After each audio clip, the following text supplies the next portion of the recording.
Cette nuit, un étranger vint au village des monstres. Tous fuyaient, sauf Noctis. Révélation terrifiante. Le ciel brillait de milliers d'étoiles. Le vent faisait doucement danser les feuilles des arbres lumineux. Au sommet de la colline, Noctis observait l'horizon. Son étoile dorée suspendue à son collier noir scintillait doucement. À côté de lui, Boubou grignotait des baies lumineuses. « Elles sont délicieuses !» Noctis sourit. « Tu l'as déjà dit 3 fois. » « Parce qu'elles sont toujours délicieuses. » Ils éclatèrent de rire. Soudain, un bruit étrange retentit dans la forêt. Crac, crac, crac. Noctis dressa les oreilles. « Tu as entendu ?» Boubou avala sa baie de travers. Oui, le bruit se rapprochait. Crac, crac, crac. Puis une silhouette apparut entre les arbres. Un petit monstre avançait lentement. Il semblait épuisé. Sa fourrure était sombre. Ses oreilles étaient immenses. Ses bras étaient plus longs que ceux des autres monstres. Et ses yeux argentés brillaient dans la nuit. Quelques habitants arrivèrent sur la place du village. Ils aperçurent le nouveau venu et s'arrêtèrent immédiatement. « Oh, regardez ses yeux. Il est bizarre. Je n'ai jamais vu un monstre comme lui. » Le petit monstre baissa la tête. Son regard devint triste. Puis certains habitants reculèrent. D'autres rentrèrent chez eux. Le silence s'installa.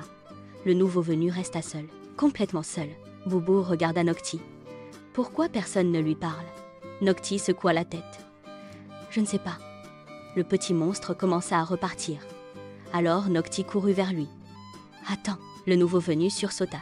Moi? Oui, je m'appelle Noctis. Comment t'appelles-tu? Le petit monstre hésita, puis répondit doucement. Grisou. Enchanté Grisou.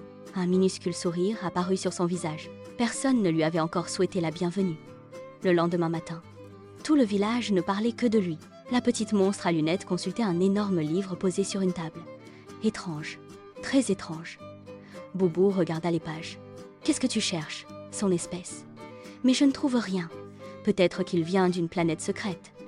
Ou d'une région encore inconnue. Quand Grisou arriva sur la place du village, toutes les conversations s'arrêtèrent.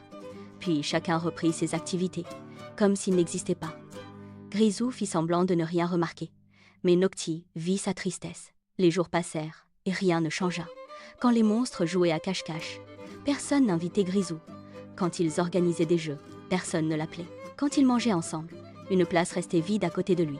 Toujours la même, toujours seul. Un soir, Noctis décida que cela devait changer. Il invita Grisou sous le grand arbre lumineux. Boubou arriva avec des biscuits aux étoiles. La petite monstre à lunettes apporta du jus de baie magique. Peu à peu, Grisou se détendit. Puis il sourit, puis il rit. Et bientôt, il commença à raconter son histoire. Il venait d'une vallée cachée derrière les montagnes.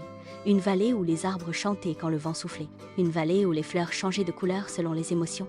Une vallée où tous les monstres avaient les yeux argentés. Boubou ouvrit de grands yeux. « J'aimerais visiter cet endroit. »« Moi aussi, » répondit Noctis. La petite monstre à lunettes écrivait tout dans son carnet. Fascinant. Absolument fascinant. Pour la première fois depuis son arrivée, Grisou semblait heureux. Mais quelques jours plus tard, quelque chose d'étrange arriva. Lorsque le soleil se coucha, les lanternes du village ne s'allumèrent pas. Les fleurs lumineuses perdirent leur éclat. Les lucioles disparurent. Peu à peu, le village entier plongea dans l'obscurité. Les habitants commencèrent à paniquer. Que se passe-t-il? Pourquoi tout est éteint? C'est impossible! La peur grandissait. Puis quelqu'un murmura. Tout a commencé depuis l'arrivée de Grisou. Un autre ajouta. C'est sûrement lui. Puis un autre. Oui, c'est forcément lui. Les rumeurs se propagèrent rapidement, comme le vent, comme une tempête. Et Grisou entendit tout. Chaque mot, chaque accusation, chaque regard. Son cœur se serra. Le lendemain matin, Noctis trouva Grisou devant sa petite maison. Un sac était posé à côté de lui. « Qu'est-ce que tu fais? Je pars. »« Quoi? Tout le monde pense que je suis responsable. Ce n'est pas vrai. Peut-être que si. Depuis que je suis arrivée, tout va mal. » Noctis posa doucement sa main sur son épaule. « Je ne te crois pas, et je vais le prouver. » Avec Boubou et la petite monstre à lunettes. Ils partirent enquêter. Ils explorèrent la forêt. Ils suivirent la rivière. Ils traversèrent les collines. Ils visitèrent le vieux moulin abandonné. Mais ils ne trouvèrent rien. Puis, près d'une grotte cachée, ils entendirent un bruit, un petit sanglot, puis un autre. Boubou s'approcha. Il y a quelqu'un? Une minuscule créature apparut. Elle était ronde, brillante et toute tremblante.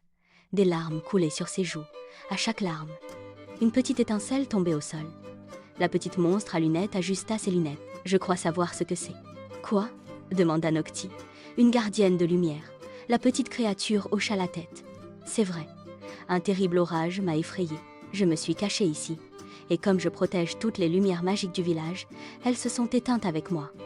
Nocti ouvrit grand les yeux. Alors ce n'était pas Grisou? Pas du tout. Au contraire. Hier, il m'a aidé à trouver des baies pour manger. Il a été très gentil avec moi. Nocti, Boubou et la petite monstre à lunettes se regardèrent. Ils avaient enfin la vérité. Ils retournèrent immédiatement au village. Tous les habitants se rassemblèrent sur la place. Nocti raconta toute l'histoire, du début à la fin. Lorsque le récit fut terminé, le silence s'installa. Les monstres comprirent leur erreur. Ils avaient accusé Grisou sans le connaître. Ils l'avaient jugé simplement parce qu'il était différent. Un habitant s'avança. « Je suis désolé. » Puis un autre. « Moi aussi. » Puis un autre encore. « Nous avons eu tort. » Les excuses se multiplièrent. Grisou ne savait plus quoi dire. Ses yeux argentés brillèrent, mais cette fois, de joie. Nocti regarda alors tous les habitants. Puis il eut une idée. « Attendez. » Tout le monde se tourna vers lui. « J'aimerais vous poser une question. » Boubou leva immédiatement la main. « Moi je connais plein de réponses. » Tout le monde éclata de rire.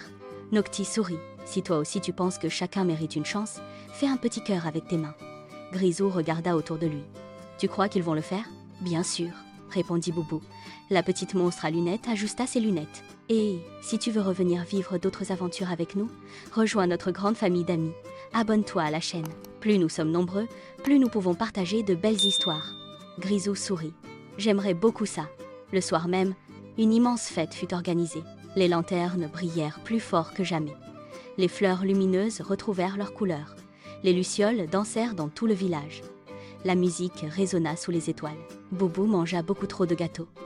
La petite monstre à lunettes remplit plusieurs pages de notes. Et Grisou, pour la première fois, joua avec tous les habitants. Il n'était plus seul. Il faisait désormais partie du village. Plus tard, dans la nuit, Nocti s'assit sur la colline, comme il le faisait souvent. Son étoile dorée brillait doucement. Grisou vint s'asseoir à côté de lui. « Merci. » Pourquoi ? Parce que tu as été le premier à me parler, le premier à me croire, le premier à me considérer comme un ami. Nocti sourit. Parfois, il suffit d'un ami pour changer toute une histoire. Grisou leva les yeux vers les étoiles. Et cette fois, il se sentit enfin à sa place. Depuis ce jour-là, plus personne dans le village ne jugea quelqu'un sur son apparence, car tous avaient compris une chose très importante. Les plus belles amitiés naissent souvent là où l'on s'attend le moins. Et derrière les plus grandes différences, se cachent parfois les plus beaux trésors.